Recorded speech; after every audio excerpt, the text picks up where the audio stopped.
when USA for UNHCR got 100,000 net new donors to file, your file basically doubled. You had to rethink where you position them in the context of the giving pyramid. Yep. How has your thinking changed about who these donors really are, and how has that influenced how you want to talk to them and how you wanted to treat them? Specifically for the new-to-file supporters that we gained who wanted to support those who had been impacted in Ukraine, our initial response was we need to retain. And that was our metric for success of retention, is are they giving again?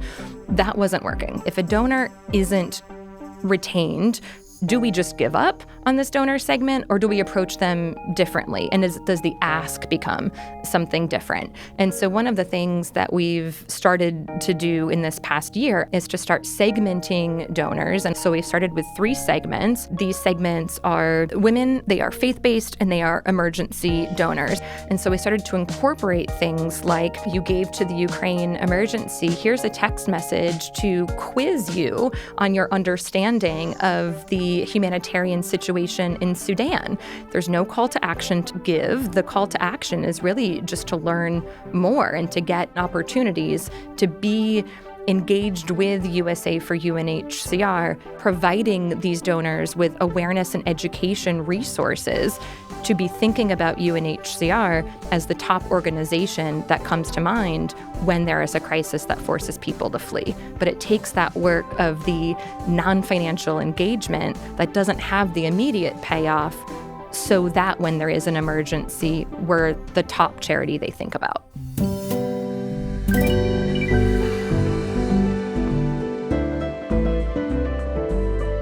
Lacey Stone, welcome to the show. Thank you. Thank you for having me. What I realized is that you are in this really pivotal moment. You aren't just managing the organization. You are on a journey of transforming how USA for UNHCR thinks about giving. I think so. I think that 2 things are simultaneously happening. One is that USA for UNHCR has embarked on a new 5-year strategic plan, and that strategic plan launched this year. Simultaneously, the development division that I oversee, we launched our 3-year strategy under the umbrella of that USA for UNHCR strategic plan. And contained within both the development strategy as well as the USA for UNHCR strategic plan, we have some incredibly ambitious goals and are working towards outcomes for the next 5 years that I think would have been deemed impossible just 3 or 4 years ago. And so to be a part of that and to be leading through this transformational change, it's a really cool experience for me. It's also a little bit scary, right? Because we're doing something that the organization has never done before, but we're building the structure to make that possible and to build ourselves to be ready for success, for future fundraising, as well as the other pillars of our strategic plan. But of course, I'm most interested in the mobilizing resources fundraising side. Did something have to happen in the past where the organization almost built up enough chutzpah? There were enough experiences that happened over the last couple of years where you have all decided that this ambitious goal was something to pursue? It did, and I'll even back up a little bit because I think, my CEO says this and I have fully bought in, which is that if your goal doesn't scare you at least a little bit, then it's not ambitious enough. And so I really embraced that, and a goal is just that. It's a goal. It's not something that if we don't reach this financial goal in 5 years, then we're ruined, right? It's something to get excited about. It's something to galvanize and mobilize the team around. It's a way for us all to be working towards the same outcome in a concerted fashion. And so just the ability of a big, audacious, and scary goal is something that I think is generating at least a lot of staff interest and excitement around how are we going to make this happen.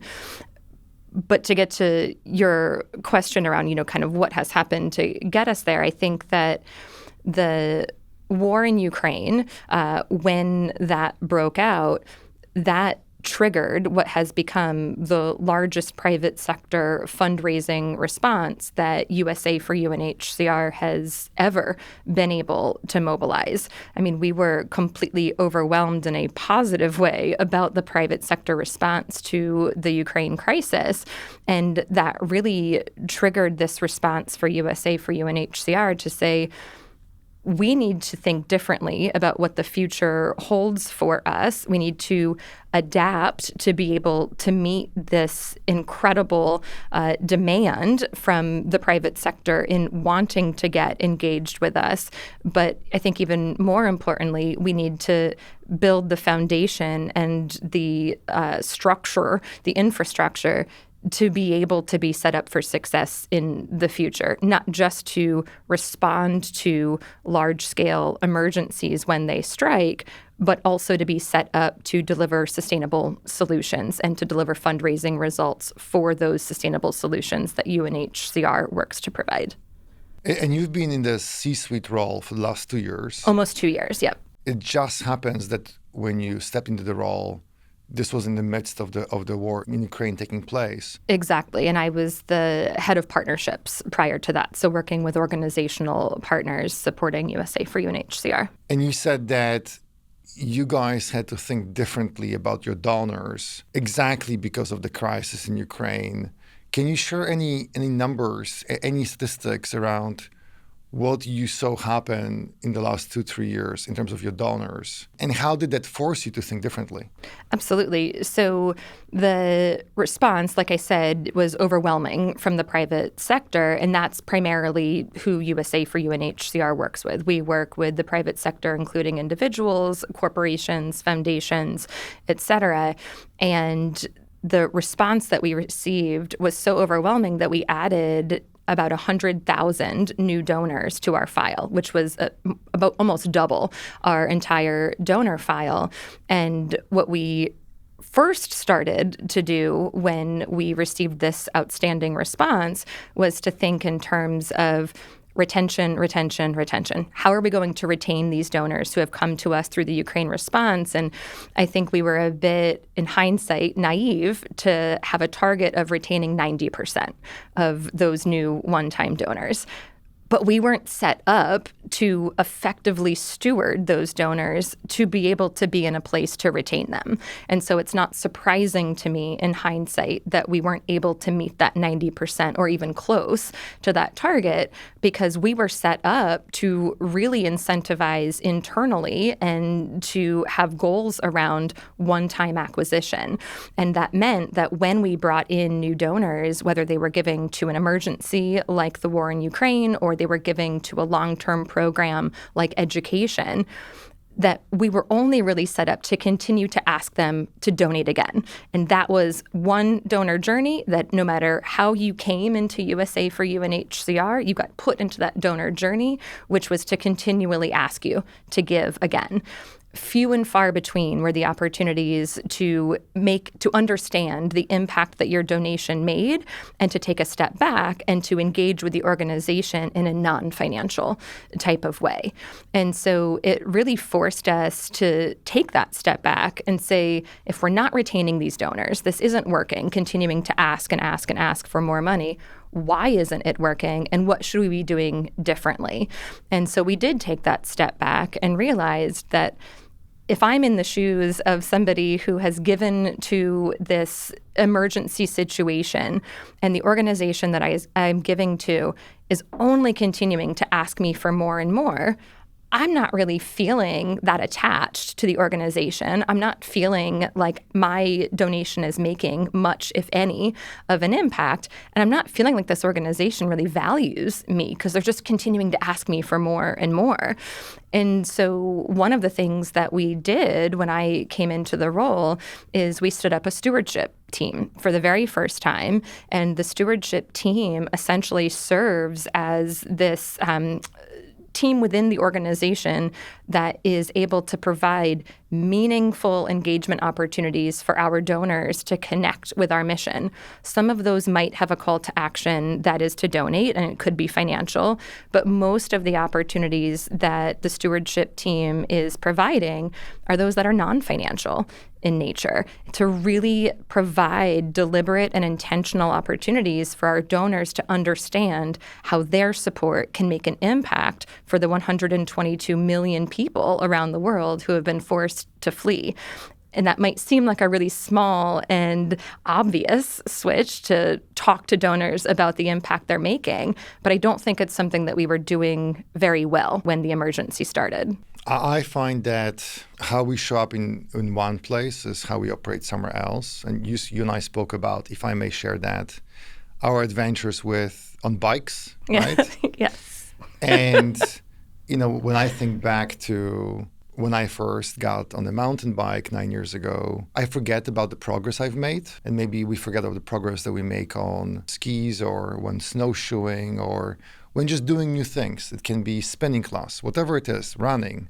But we kind of forget where we started and where we are today. I have to imagine that the same applies to what happened over the last 2 years in your role, that maybe today the clarity is there, that the stewardship team was the right vehicle to develop to increase engagement. But I imagine that there are a number of internal conversations that you guys have had to enable this 5-year plan that you embarked on now. Just give me lift the veil a little bit on what was actually happening internally for you guys to say, I'm getting 100,000 net new donors.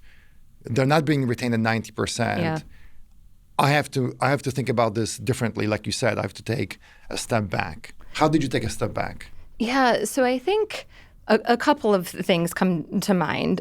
One, and I'll just start by saying that I think if you were to ask my coworkers, I think that across the board, people would say that I'm a bit boring. And I embrace that. That is not my experience with talking to you. So I think I'm a bit boring when it comes to the things that I find really exciting at work. In my personal life, I love to take risks. I love to go on adventures. I love to be outdoors. In my professional life, what I have realized since coming into this role is that the risks that we needed to take, the areas that we really needed to build out weren't these big, shiny, new things. It was building process. It was building the infrastructure that we needed to be successful for the long term. There aren't a lot of people who get super excited about talking about process and infrastructure.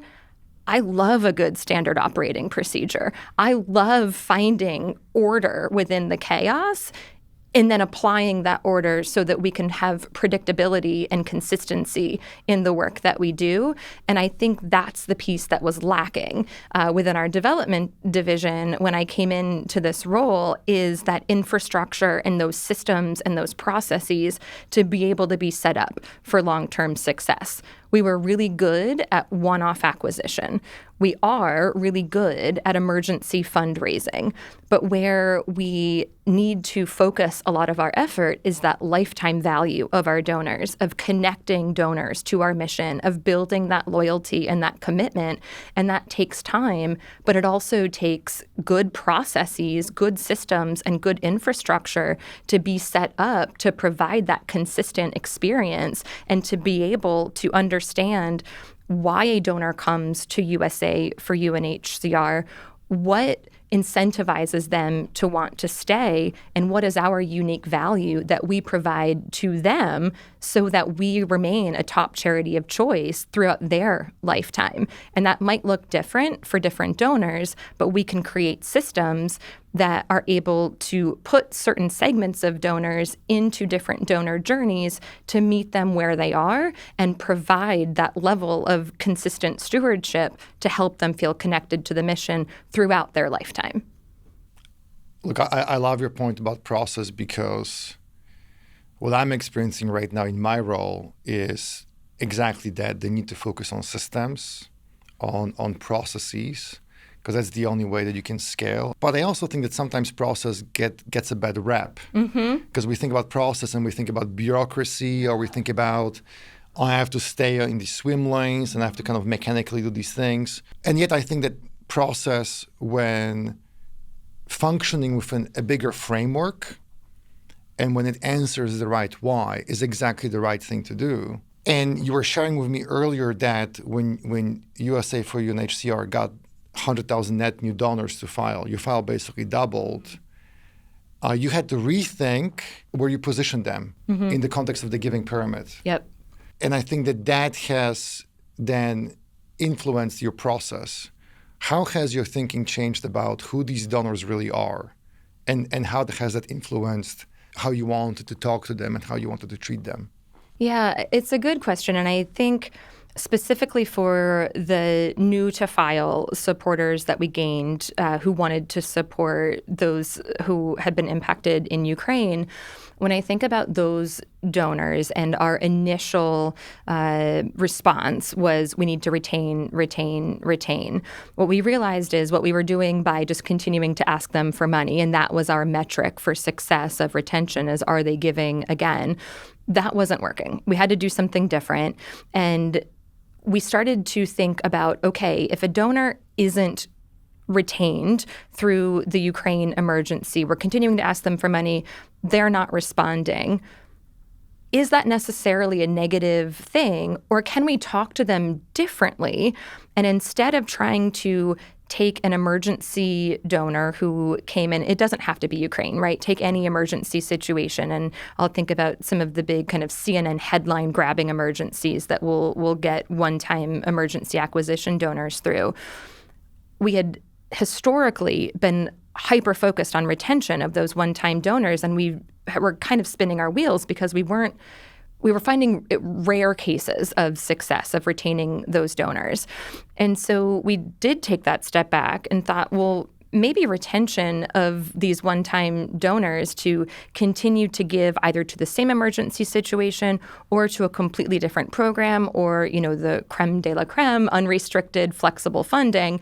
If that's not working, do we just give up on this donor segment or do we approach them differently? And does the ask become something different? And so one of the things that we've started to do in this past year as part of our development strategy is to start segmenting donors. And we're starting, and as we segment donors, we're thinking specifically about audience centricity. What are the segments of donors that are the ones we need to start with? And we're not going to be everything to everyone. So we've started with 3 segments, and these segments are women, they are faith-based, and they are emergency donors. And then under that, we have other segments like sustainers, that sort of thing. But the demographic audience segments and the behavioral audience segments are interconnected here. And so when we think about emergency donors, could we segment them and reach them in a way that is unique to why they gave in the first place,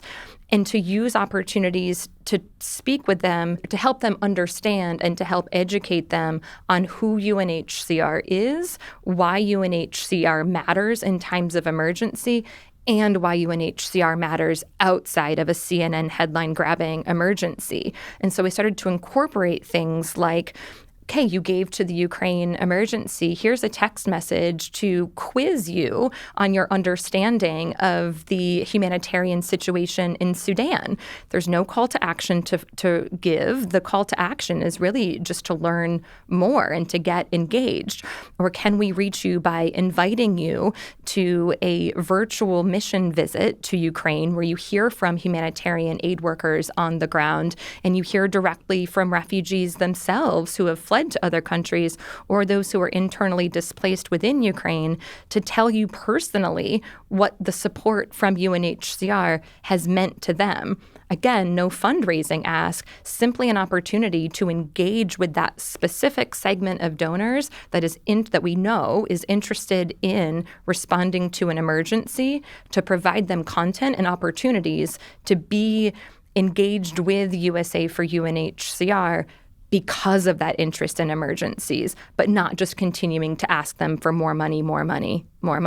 And then when there is another CNN headline-grabbing emergency, the hope and the intent is that we will be top of mind because we will have spent a year or 2 years really providing these donors with awareness and education resources to be thinking about UNHCR as the top organization that comes to mind when there is a crisis that forces people to flee. But it takes that work of the non-financial engagement that doesn't have the immediate payoff, so that when there is an emergency, we're the top charity they think about. Did you have this clarity when pitching the CEO on allocating resources to create the stewardship team? Yes and no. I had an idea that this was going to be something that would lead to success.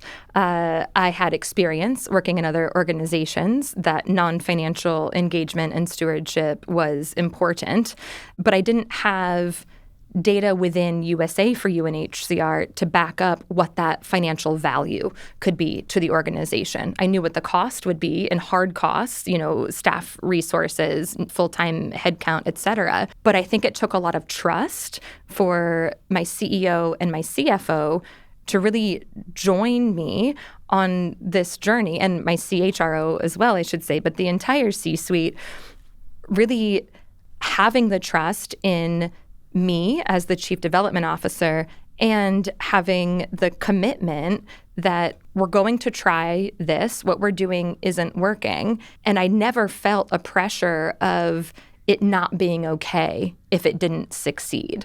The pressure was on myself that I created because I really wanted this to succeed. But I think what's really great about the culture of USA for UNHCR at that level is that there's so much trust between each of us in the C-suite, and there's a lot of freedom and flexibility to try new things, and there's a lot of freedom and flexibility for it to be okay if those things don't succeed. We spoke earlier about the fact that you seem to be wired like a marketer. And marketing is intrinsically about taking risks, testing things. And it's frankly, I think, quite unique that you are in an organization where your colleagues at your C-suite level really trust each other, where your kind of marketing wiring can come through and they are responsive to it. And that's not usual when that level of trust exists and when you can apply what is needed right now to a situation. Is there anything specific that you guys do to build that trust? Or is it something that just you were just the right match for each other? It all happened. It's serendipity versus you're actually working hard as an executive team to build that trust? I think it's a few things. I mean, one is we're all fairly new to our roles in that my CFO, CEO, and myself have all been with the organization for less than 5 years. So my CHRO would be the one with the longest tenure. But I think that there has been a very intentional and deliberate effort in each of those individuals coming to the organization through the hiring process to focus on the culture that we want to build.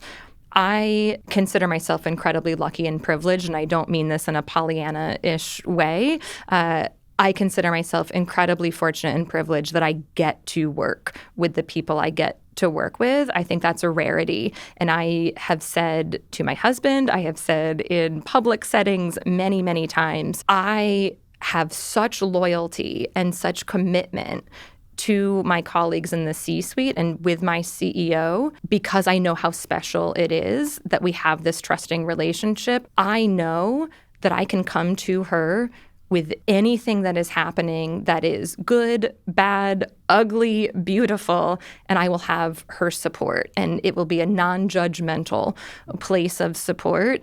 And again, I know how special that is. And that's not just with the CEO, it's across the C-suite. And that intentional and deliberate culture building, I think, has to start at the top because that's the culture that we want to see in the entire organization. And if we aren't demonstrating those values, how could we possibly expect our teams to do the same? There's a framework that I follow at my firm called 5 Dysfunctions of the Team. I love that, yeah. Lencioni. So I don't know if you guys use that, but it talks about trust is really vulnerability and risk-taking.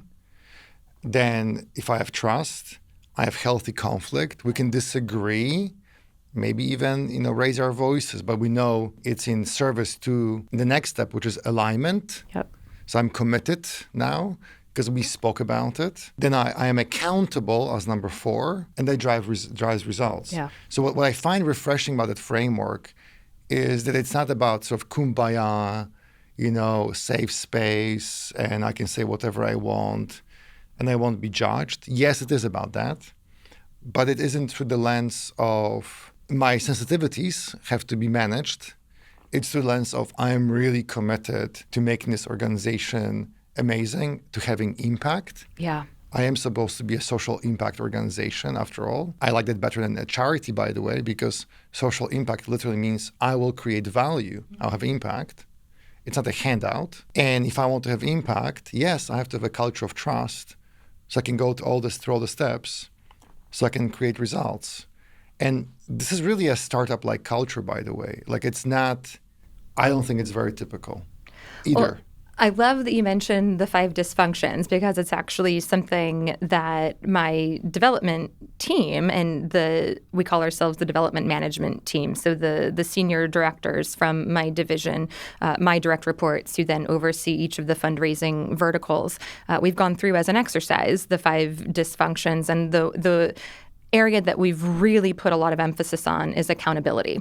And I think that accountability piece shines through because what I will communicate to my team is that, look, I have an accountability not just to each of my direct reports, not just to the development division, not just to my CEO and my peers in the C-suite, but I have an accountability. We all have an accountability to the 122 million people around the world who have been forced to flee. I feel like the risk of that getting lost is really great in an organization that is a fundraising organization for a global cause. You get caught up in the day-to-day, the systems, the processes, but I think that it is so important to always be able to remember and reflect that your accountability doesn't just stop within your team when you work for a nonprofit social impact organization, but you have an accountability to those that you serve. And is the work that you are doing, is it ultimately benefiting them? And I think that lens is super helpful. But then on the internal side, that accountability, I think, helps us as a value to be more comfortable moving outside of our lanes. And we encourage each other to call something out. In the New York subway system, if you see something, say something. If one of my team members sees something that might not be their vertical, might not be even within the development division, maybe they see something happening in finance or HR, whatever it may be, and they think, hey, I'm curious to learn more about this, or I have an idea that could help us to create a more streamlined, more efficient, whatever it may be. That kind of calling out is encouraged, highly encouraged. And I encourage that behavior within my entire development division.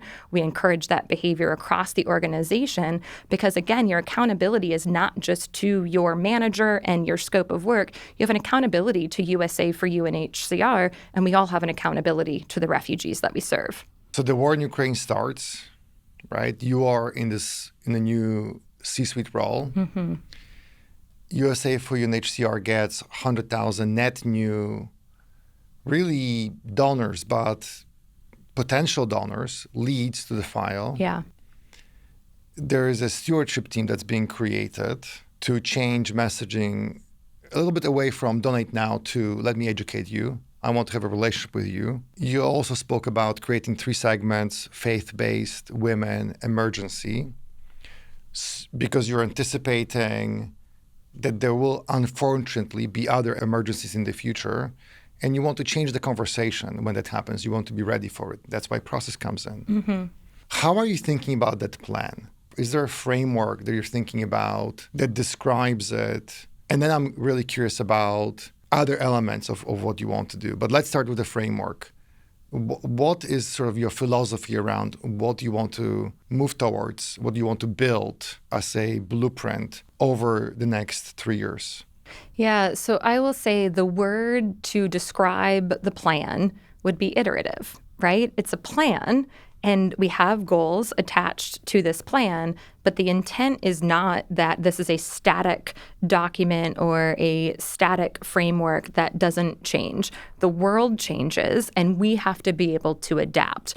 And so what I'm excited about with the strategic plan is that we have this iteration naturally built in. And what I mean by that is we have this framework, we have this plan, we have these goals, but now we've empowered this is a leadership table that we call our senior leadership group.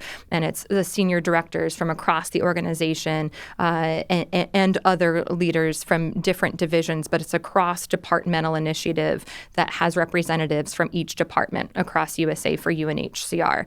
And those senior leaders are now coming together in an intentional way to develop the KPIs that are going to be attached to each goal as part of the pillars of the strategic plan that each of the team members are going to be proud of and committed to and aligned around in delivering to the organization. Now, it might be that after this exercise of going through the KPIs, we might discover, oh, hey, to reach this really audacious target, it's actually going to take quite a bit more investment than we had imagined when we formulated the strategic plan. That's okay. That's actually fantastic. What I would hate to see is for our team to continue to work towards a goal that they don't feel is something that is ever going to be possible, and we just keep doing the same things over and over. But we have empowered this strategic leaders group to look cross-departmentally, to look cross-functionally and say, okay, we've got a KPI, let's say a KPI for a great place to work on the human resources side is X. There is now an empowerment of all of the senior leaders across the organization to really scrutinize that and say, is that the right KPI? If I'm a people leader, is that a KPI that actually is valuable and meaningful to me? And to look at things like branding, to look at things like engaging our network of supporters to see, do we have the right pieces in place there to reach the fundraising goal? So for the first time, this strategic plan, I would say, is a fully integrated and interconnected type of strategic plan, where previously, or previous versions rather, had been intentionally quite siloed and intentionally quite siloed in such a way that I remember when I was leading the partnerships team, even reporting out to our board, okay, we need to report out on this pillar of the strategic plan. Lacey, you're pillar 5. So how is that going for you? And now it's not just the development division's strategic pillar of the plan, it's all of USA for UNHCR's plan. And yes, there are individuals and teams that have accountability and responsibility for the delivery of those goals. But everybody in the organization has ownership over this strategic plan as this living and iterative document that they get to directly weigh into and feedback to say, we are not on track to hitting this, we need to adjust, or we need to shift investments so that we're really focusing on this piece because it's all related. So if we don't hit this target on brand, if we don't hit this target on engaging a network, then we'll never be able to be positioned to hit the target on mobilizing resources. And it's really forcing, I think, some super healthy conversations and at times really healthy conflict, because these things naturally come up against one another.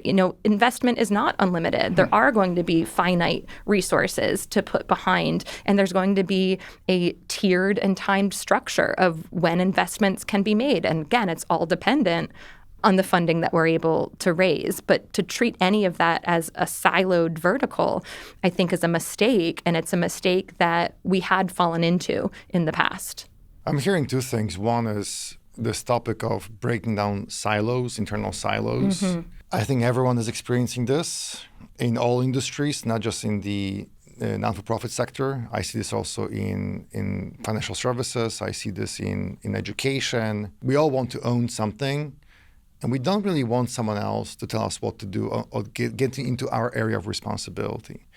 And yet we are interconnected, and yet we're supposedly stronger together. Was it hard to actually push these targets down to your senior team? Did you guys have at exec level conversations around, we can't accomplish this big goal unless the people who actually report to us are on board and they operate differently? Was this a conscious choice, or did they just sort of happen organically?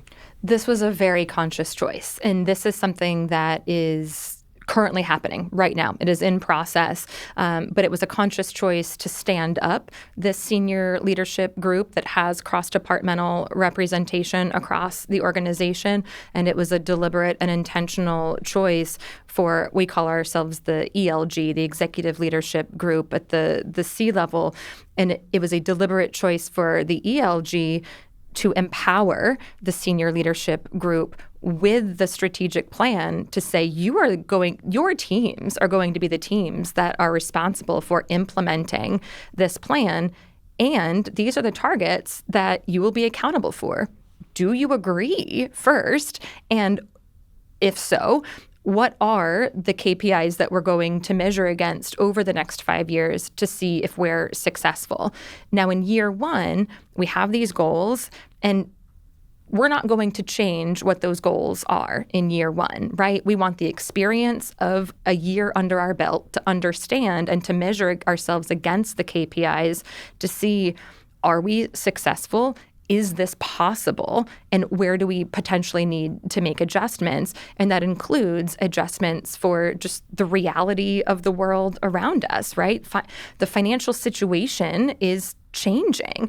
Now more than ever, private sector support is needed, as we know governments are pulling back their support, not just in the U.S., but globally. So these gaps that are being created, we have to figure out a way to galvanize more private sector support because the risk is just too great. Refugee lives hang in the balance, right?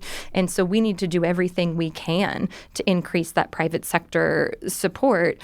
So the ownership and the accountability of this senior leaders group, as it's in process, I would say that this is something that culturally, folks are really diving into. They're diving into because they know how important it is and because everybody is aligned and committed to the overall success of the organization because, again, that means potential lives saved. And what greater mission or purpose is there?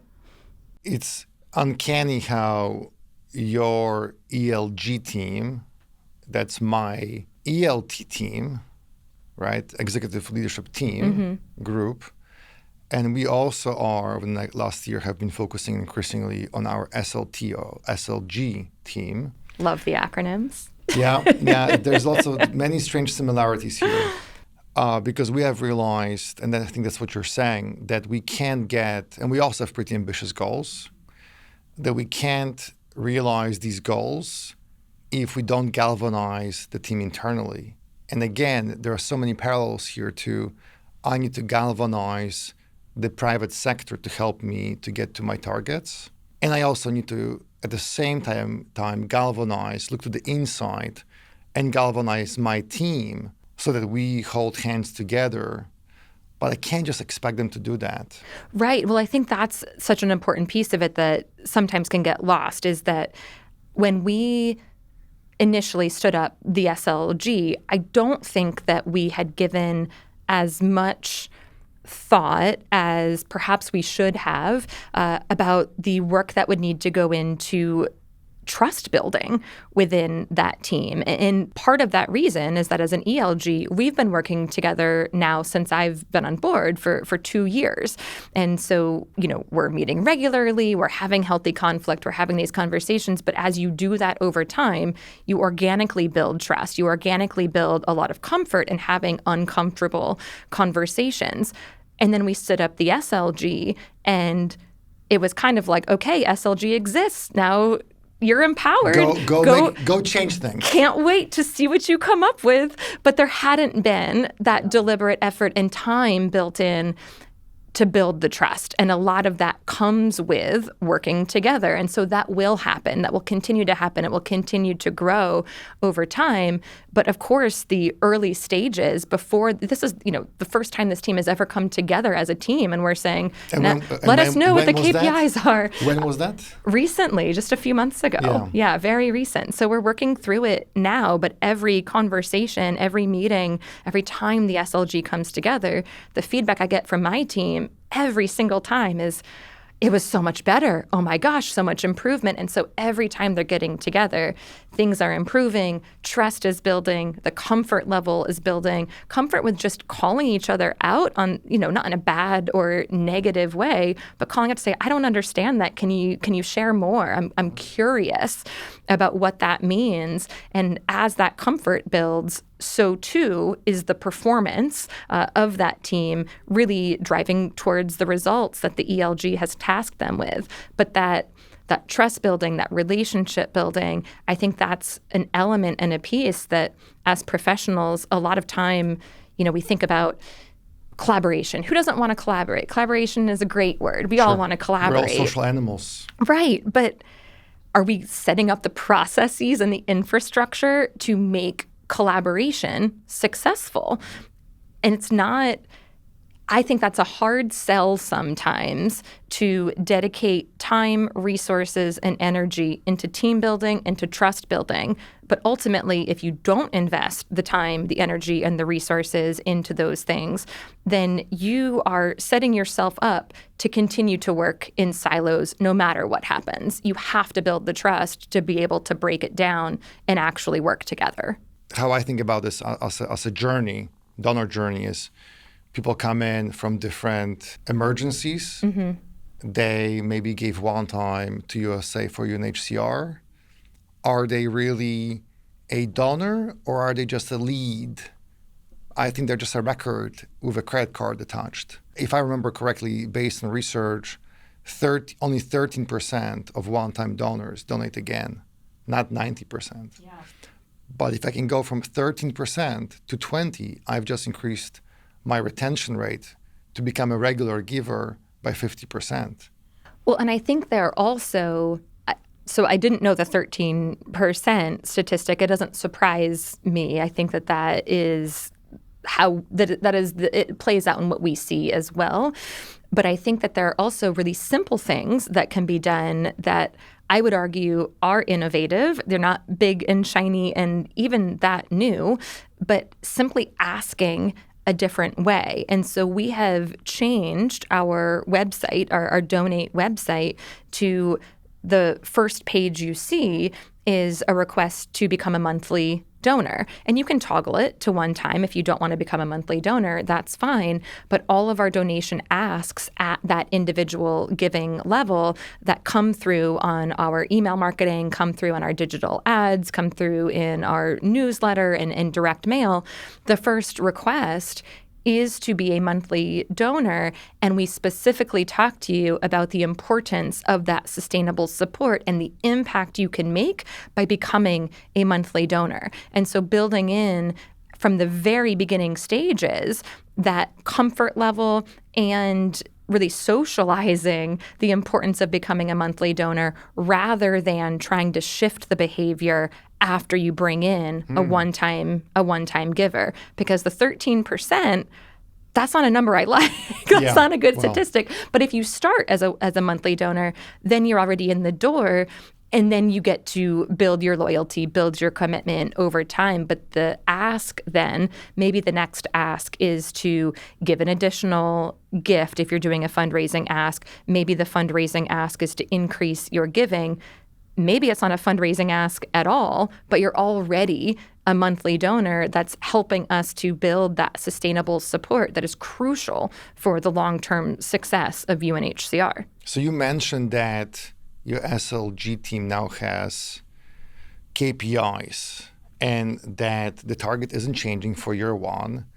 And it is also a bit of an experiment, right? We will see what will happen.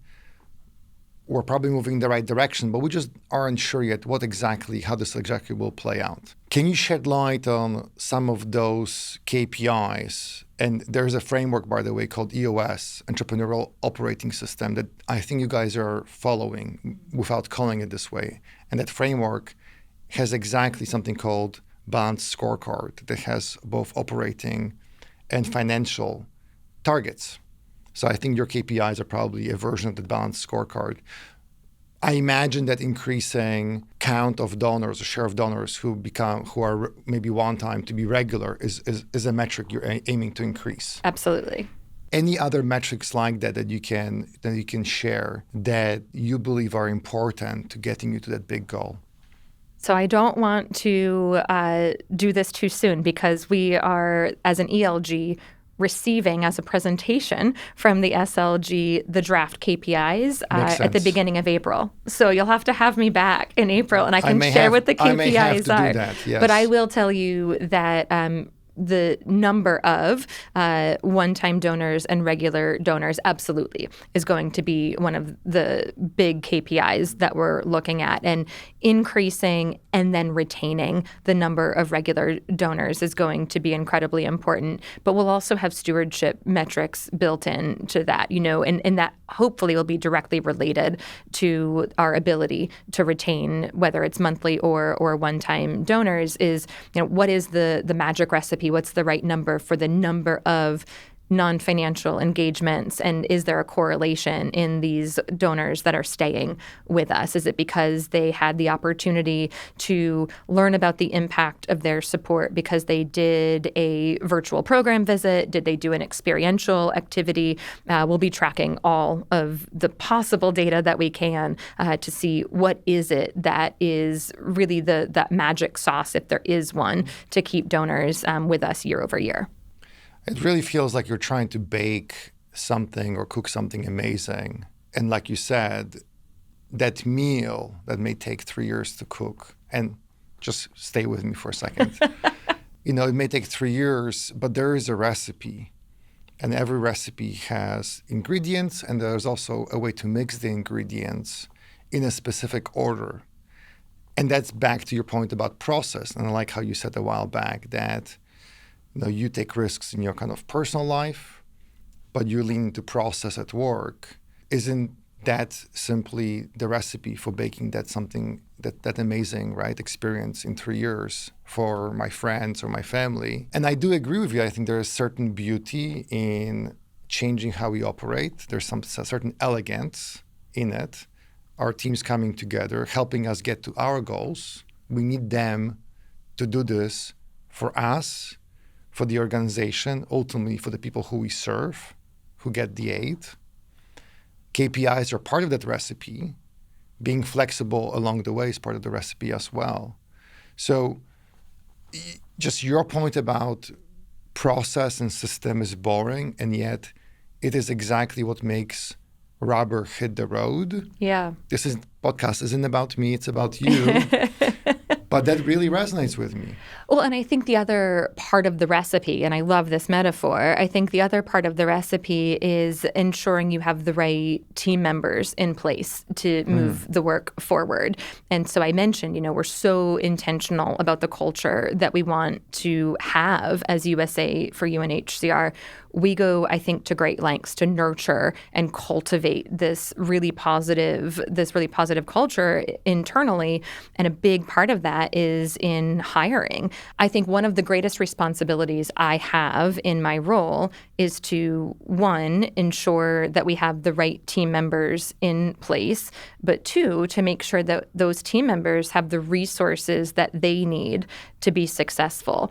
And it's not about, me going and doing the implementation, and it's not about me going and writing an email that's going to be used for digital marketing, or me going to meet with a corporate partner. It's really about asking my team, this is the plan, these are the KPIs that you have put forward, what do you need to be successful in this plan? And then unlocking resources and removing barriers for them, because we have entrusted them to do a really important job. So let's make it as easy as possible for them to do it. So that could be a whole another topic for another podcast interview, because what I think you're bringing up, there is this phrase, do you hire well or do you train well? And in a way, I actually think that hiring well is more important than training. And yet, I also know that training is actually most important. But you have to have the right people. Yeah. And then you have to have the right system to enable them to succeed. And lately, both and has been a phrase I've been using, but it's both and. They're both important. And sometimes it's important to have the right people, and sometimes it's important to have the right process, but ultimately both are important. Having said that, when you think about the next 3 years, what worries you the most? What is one area of risk that you're thinking about? Because that's something that you probably would want to mitigate right away, I imagine. Yeah, I think the biggest risk right now, and this is true for many in our sector, especially in the humanitarian development space across the U.S., is the reduction in public sector, U.S. government support. And so how can we work with the private sector? Because, again, the needs are only increasing.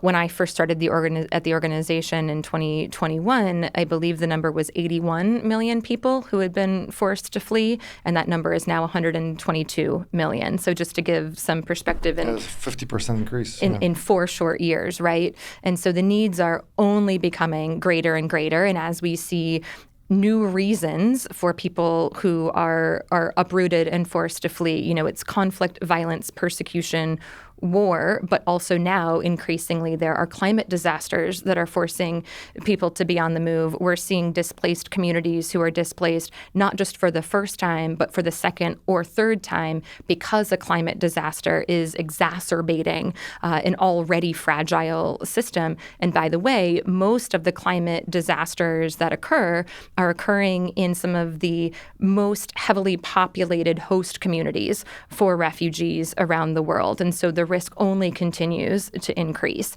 And so as you have these compounding forces that are causing people to be forced to flee, it is going to require a greater and greater response from the private sector to help meet the needs of those who have been uprooted. And remember, nobody chooses to be a refugee. Nobody chooses to put their child on a boat and go by sea when it's safer on the land. These are people being forced to flee because the other option is likely death. And so they are making impossible choices for the safety and the protection of their families. And yet, more and more, funding is decreasing, and the opportunity for those individuals to find safety are becoming fewer and fewer. And so, I have the advantage of working for an organization like USA for UNHCR that supports the UN Refugee Agency that is going to stay and deliver no matter what. UNHCR isn't going away, right? I can't say the same is necessarily true for some of our smaller nonprofit partners who may be faced with impossible choices as they are impacted by shrinking funding. And so all of us in the space are impacted by it, but it's how do we react? How do we continue to serve the populations that we serve? And from my lens as a fundraiser, how do we come up with new and creative ways to reach new donors, attract new supporters, keep and retain those that we have, while the landscape becomes ever more crowded in really good causes that are worthy of our support. And so the causes increase, the needs for those that we serve continue to increase, and unfortunately, the funding that we receive is not matching the needs that are continuing to go up. I speak to many executives, chief development officers, chief philanthropy officers at large international charities. And it's really revealing to hear that this isn't just about the U.S. This is a global issue with governments pulling back. This is happening in Germany, France, in the U.K. Yep. And I think that's why, to your point, we have to be ready to lean on the partnership with the private sector more, whether that's mass, mid, or major donors, or whether that's corporations or foundations. That's all important. But then to your point, that does require a different approach. And again, it's an evolution, but you also have this ambitious goal that makes it important for you to change how we think about the next 3 years. And maybe in some ways, breakdowns do lead to breakthroughs. the war in Ukraine was a breakdown. It was a shock to the system. But with USA for UNHCR, maybe in some weird way it was a silver lining that has now enabled you to see a path forward. Well, and maybe, maybe the war in Ukraine and the private sector support that we received, maybe that was an anomaly. Maybe that was a blip. Like I said, this was the largest fundraising response that we have led in our organization's history at USA for UNHCR.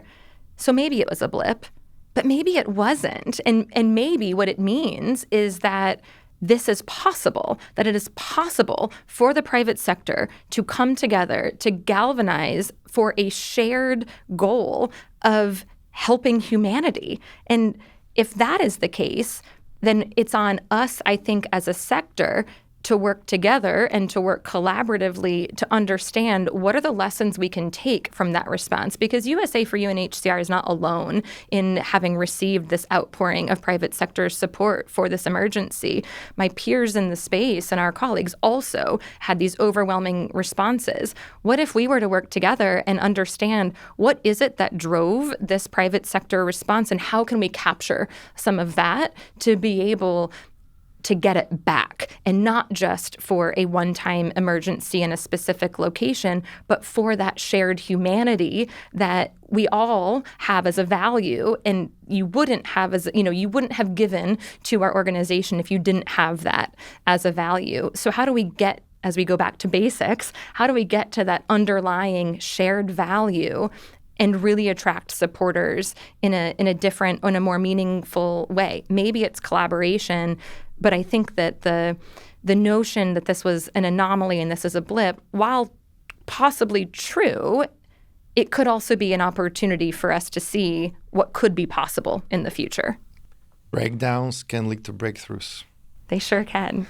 Lacey Stone, Chief Development Officer, USA for UNHCR. Thank you so much for your time. This was great. This was delightful. Thank you so much. It was a pleasure.